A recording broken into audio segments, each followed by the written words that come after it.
ಜಿಲ್ಲೆಯಲ್ಲಿ ಒಂದು ವಿಚಿತ್ರ ಬಡಿಗೆ ಜಾತ್ರೆ ಆಚರಣೆ. 3 ವರ್ಷಕ್ಕೊಮ್ಮೆ ನಡೆಯುವ ಜಾತ್ರೆ.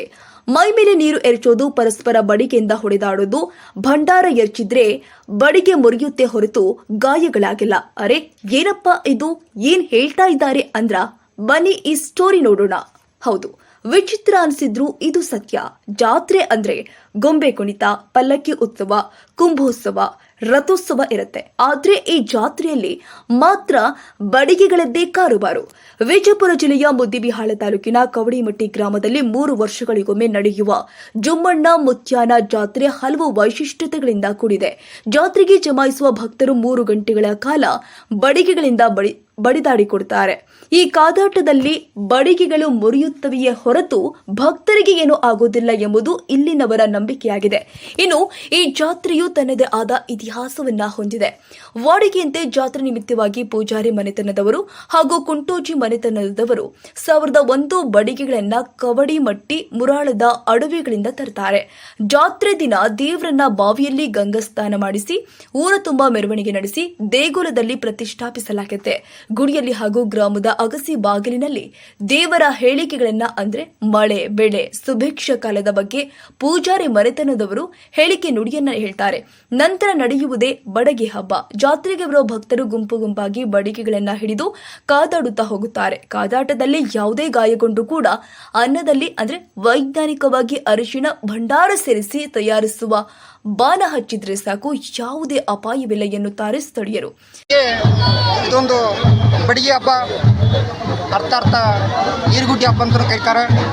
ಸುಮಾರು 300 ವರ್ಷಗಳ ಹಿಂದೆ ಶ್ರೀ ಹನುಮಾನ ದೇವಸ್ಥಾನಕ್ಕೆ ಪೂಜೆಯನ್ನು ಮಾಡ್ತಕ್ಕಂಥ ಪೂಜಾರಿಗೆ ಈ ಒಂದು ಮಾನ್ಯದ ಹೊಲ ಅಂತ ಕೊಟ್ಟಿರ್ತಾರೆ. ಆ ಒಂದು ಜಮೀನವನ್ನು ಈ ಜುಮ್ಮಣ್ಣ ಮುತ್ಯ ಅಂತಕ್ಕಂಥ ವ್ಯಕ್ತಿ ಭಾಳ ವ್ಯಕ್ತಿ ನಿಷ್ಠಾವಂತ. ಆ ಜಮೀನನ್ನು ಉಳ್ಕೊಂತ ತನ್ನ ಜೀವನವನ್ನು ಸಾಗಿಸುವಂತ ಬರಲಾಗಿ ಮುಂದೆ ಬ್ರಿಟಿಷರು ಆ ಕೊಟ್ಟಂಥ ಉಮ್ಮಡಿ ಜಮೀನವನ್ನು ಬಿಡಿಸ್ಕೋಬೇಕು ಅಂತೇಳಿ ಅಂದಾಗ ಈ ಜುಮ್ಮಣ್ಣ ಮುತ್ಯ ಅವರಿಗೆ ಶಿವ ಸ್ವಪ್ನ ಕಾಡ್ತಾನೆ, ನಾವ್ಯಾಕೆ ಜಮೀನನ್ನು ಕೊಡಬೇಕು ಅಂತೇಳಿ. ಆವಾಗ ಬ್ರಿಟಿಷರಿಗೆ ಮತ್ತು ಈ ಜುಮ್ಮಣ್ಣ ಮುತ್ಯನಿಗೆ ಭಾಳ ವೈರತ್ವ ಬಂದು ಒಂದು ದಿನ ಈ ದಿನನಿತ್ಯ ಹೊಲಕ್ಕೆ ಹೋಗುವಾಗ ಗಳೆ ತೊಗೊಂಡು ಹೋಗಿರ್ತಾನೆ. ಆವಾಗ ಜುಮ್ಮಣ್ಣ ಮುತ್ಯ ಒಬ್ಬನೇ ಇರ್ತಾನೆ. ಗಳೆ ಉಳಿ ಟೈಮ್ದಾಗ ಈ ಬ್ರಿಟಿಷ್ ಕುನ್ನಿಗಳು ಈ ಜುಮ್ಮಣ್ಣ ಮುತ್ಯನ ಮೇಲೆ ಏಕೈಕಿ ದಾಳಿ ಮಾಡಿ ಅವನ ರುಂಡವನ್ನು ಮತ್ತು ಈ ದೇಹವನ್ನು ಬೇರೆ ಬೇರೆ ಮಾಡ್ತಾರೆ.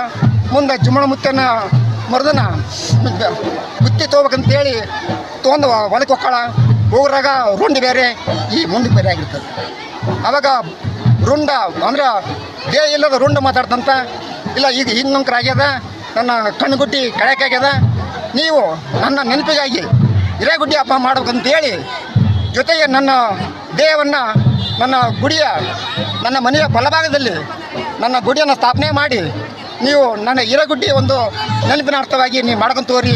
ನಮ್ಮ ಪೂಜಾರಿ ಮನೆ ತನಕ ಯಾವತ್ತು ಬಂಗಾರದ ಪೂಜೆ ಅಂತೇಳಿ ಇರ್ತಾನೆ. ಅವತ್ತಿಂದ ಇವತ್ತುವರೆಗೆ ಕೂಡ ಆ ಹಬ್ಬನ ಮಾಡ್ಕೊತ ಬಂದೀವಿ. ಜೊತೆಗೆ ಈ ಒಂದು 2021ರಲ್ಲಿ ಮಾಡಬೇಕಾಗಿತ್ತು, ಆದರೆ ಎಲ್ಲರಿಗೂ ಗೊತ್ತಿರೋ ಹಾಗೆ ಕೊರೋನಾ ಅಂತಕ್ಕಂಥ ಮಹಾಮಾರಿ ಬಂದಿದ್ದರಿಂದ ಈ ಒಂದು ಬಡಿಗೆ ಹಬ್ಬ ಮಾಡೋದು ಆಗಲಿಲ್ಲ. ಈ ವರ್ಷ ಅತಿ ವಿಜೃಂಭಣೆಯಿಂದ ಈ ಒಂದು ಬಡಿಗೆ ಹಬ್ಬ ಮಾಡ್ಕೊತ ಬಂದೀವಿ. ಜೊತೆಗೆ ಈ ಬಡಿಗೆ ಆಡ್ತಕ್ಕಂಥ ವೇಳೆಯಲ್ಲಿ ಸಾಮಾನ್ಯವಾಗಿ ತಲೆ ಹೊಡಿತಾವ, ಕಣ್ಣಿಗೆ ಪೆಟ್ಟಕ್ಕವ, ತಲೆ ಪೆಟ್ಟಕ್ಕವ, ಪೆಟ್ಟಾದರೂ ಕೂಡ ನಮ್ಮ ಪೂಜಾರಿ ಮನೆ ಹೆಣ್ಣುಮಕ್ಕಳು ಭಂಡಾರ ಮತ್ತು ಬಾಣವನ್ನು ಅದನ್ನು ಲೇಪನ ಮಾಡಿ ಈ ನಮ್ಮ ಬಾವಿಯಲ್ಲಿ ಜಾಗ ಮಾಡಿದ ತಕ್ಷಣ ಮುಂದೆ ಯಾರೂ ದವಾಖಾನೆ ಹೋಗ್ತಕ್ಕಂಥ ಪ್ರಶ್ನೆ ಇಲ್ಲ, ಯಾರೂ ಹೋಗಂಗಿಲ್ಲ. ಎಷ್ಟು ಜನ ಬಡಿಗೆ ಹಬ್ಬದಲ್ಲಿ ಪಾಲ್ಗೊಂಡಿರ್ತಾರೆ? ಸುಮಾರು ನನ್ನ ಒಂದು ಅಂದಾಜು ಪ್ರಕಾರ ನಮ್ಮ ಕುಂಟೋಜಿ ಮಂತ್ರಿದವರಿಗೆ ಒಂದು ಚಾರ್ಜ್ ಇರ್ತದೆ. ಅವರು ಬಡಿ ಕಟ್ತಾರೆ. ಯಾಕಂದ್ರೆ ಮುಂಚಿತವಾಗಿ ಪೂಜಾರಿ ವಂಶಸ್ಥರು ಮೊದಲು ಮಾಡಿ 5 ಬಡಿಗೆಯನ್ನು ಕಳೆದ ನಂತರ ಮುಂದೆ ಅವರು 501 ಬಡಿಗೆಗಳನ್ನು ಕಡಿತಾರೆ. ಅವರಿಗೆ ನಮ್ಮ ಪೂಜಾರಿ ಬಾಂಧವರು ಮತ್ತು ಊರಿನ ಸಮಸ್ತ ಬಾಂಧವರ ವತಿಯಿಂದ ಅವರಿಗೆ ಸನ್ಮಾನ ಮಾಡ್ತಾ ಇವತ್ತು ಪ್ರತಿಭಾ ಬಂದದ. ಈ ಒಂದು ಬಡಿಗೆ ಹಬ್ಬ ಮಹಾಪುರುಷನ ಬಡಿಗೆ ಹಬ್ಬ.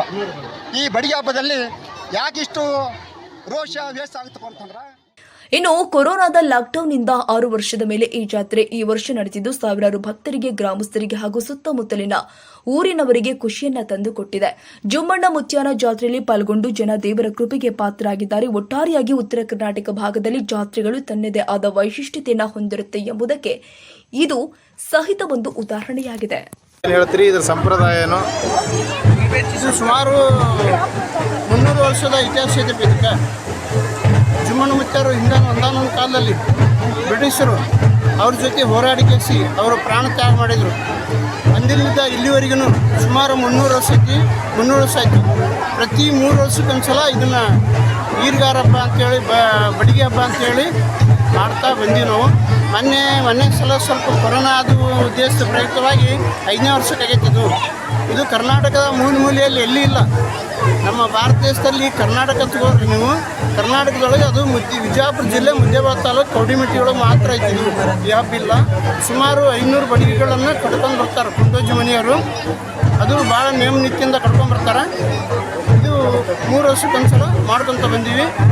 ಇದು ಏನಾದರೂ ಅಲ್ಲಿಂದ ಬರುವಂಥ ಸಂದರ್ಭದಲ್ಲಿ ಅವರಿಗೆ ಏನಾದ್ರು ಬಡಿದು ರಕ್ತ ಬಂತಂದ್ರೆ ಬಾಣ ಮತ್ತು ಭಂಡಾರವನ್ನು ಹಚ್ಚಿ ಅದನ್ನು ಶಕ್ತಿಯ ಭಗವಂತನಿಗೆ ಐತಿ ಬೀರಲಿಂಗೇಶ್ವರ.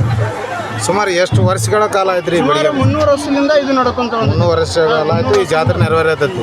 ಬಡಿಗೆ ಹಬ್ಬ ಆಡೋ ಸಮಯದಲ್ಲಿ ಊರಲ್ಲಿ ಮೆರವಣಿಗೆ ಮಾಡ್ಕೊಂಬರುವಂಥ ಸಂದರ್ಭದಲ್ಲಿ ಬಡಿಗೆ ಆಡೋರಿಗೆ ಆಯ್ತು ಅಥವಾ ಯಾರ್ಯಾದ್ರಿಗೆ ಗಾಯ ಆದರೆ ಏನು ಮಾಡ್ತಿರ್ತಾವೆ? ಅದಕ್ಕೆ ನಾವು ಬಾಣ ಮತ್ತು ಭಂಡಾರ ಹಚ್ತೀವಿ. ಬಾಣ ಭಂಡಾರ ಅದು ನಮ್ಮ ಮನೆ ಹೆಣ್ಮಕ್ಳು. ಯಾವ ಮನೆ ಹೆಣ್ಮಕ್ಳು ರೀ? ಪೂಜಾರ ಮನೆ ಹೆಣ್ಮಕ್ಳು ಕುಟುಂಬಸ್ಥರು.